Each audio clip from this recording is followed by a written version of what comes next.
Everyone's kerfuffling.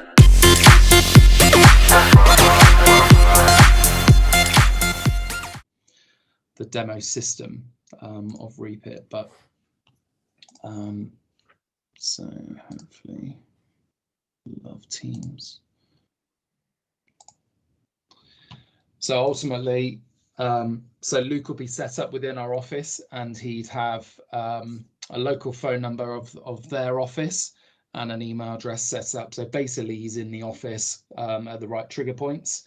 So I am using an example of a client that wants to use us for auctions, surveys, mortgages, conveyancing, and removals. So that's pretty kind of fluent on our side. We've got the right guys. We've got Luke, who's an ex-agent, and he knows how to sell these things, and he's an expert from our side as well.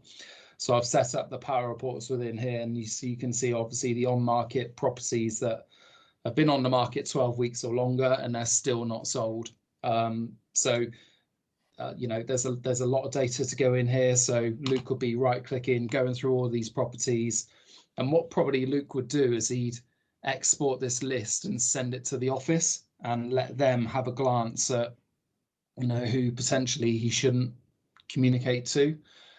So we'd probably be going up here, group by office, and then right-click on the data, export to an Excel. That would obviously bring up the Excel form. He'd fire that over to the office, and then they would give him an inkling if he doesn't need to speak to anyone.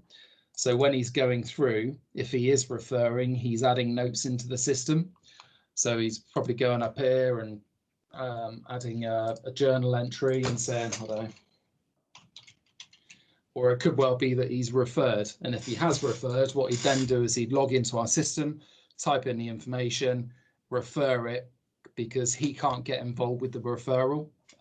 So another member of our team actually needs to do that. And that's just a separation that needs to be from our side and the client side. So Luke will refer it. The client will be contacted by another member of staff. But also what we're able to do on that side of things is then report on all Luke's conversations.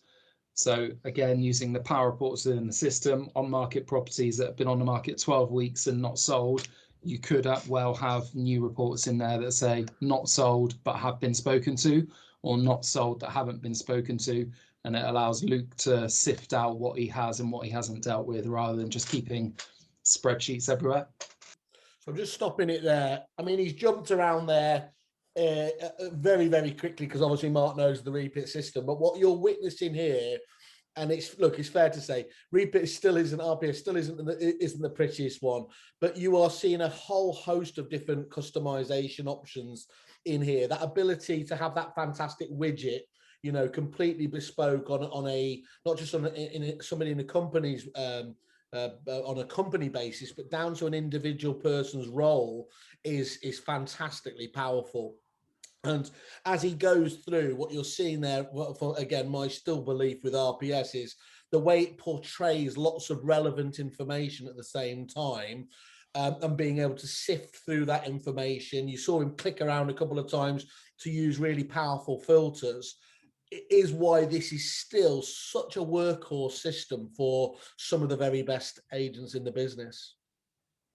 You guys haven't used RPS yourselves. I know you've looked around it. How when you're looking at it as almost as the first time again for a while, how does it come across to you? I think it's really good. Where I think it works and would really need to work on here is every agent's going to have their process. So taking, you know, on market offers over 12 weeks not sold, they're going to have a process, and whether that's, you know, contact at 2 weeks within that period where they can cancel their agreement, they're going to have a period for prospecting.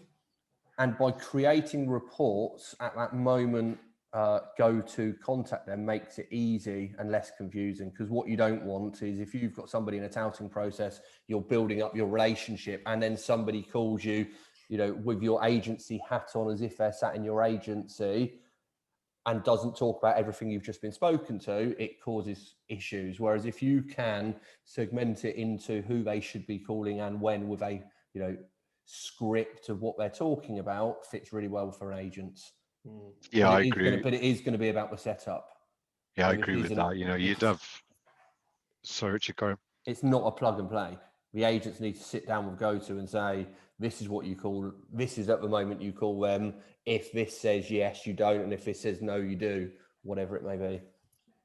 Yeah, you need to have filters like that, you know, so particularly GDPR, you know, you've got your opt-outs and things like that, for third-party opt-outs. And then on top of that, there's the agent will have their own process, you know, call 3 days after registration, call 5 days after listing, call 7 days after, you know, public listing, things like that. So there'll be GoTo's input and the agent's input to come up with the quick way for GoTo Group to make that list of people to call.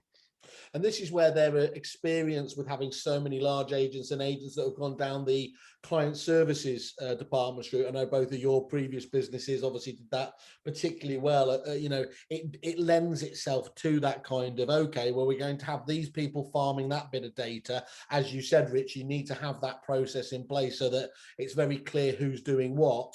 Yeah, again, the secret source of REPIT for some time has been power reports. That ability to create a report around what you're trying, the information you're trying to filter, and then turn that into useful widgets like this, just to reiterate, is very strong. Everyone's kerfuffling.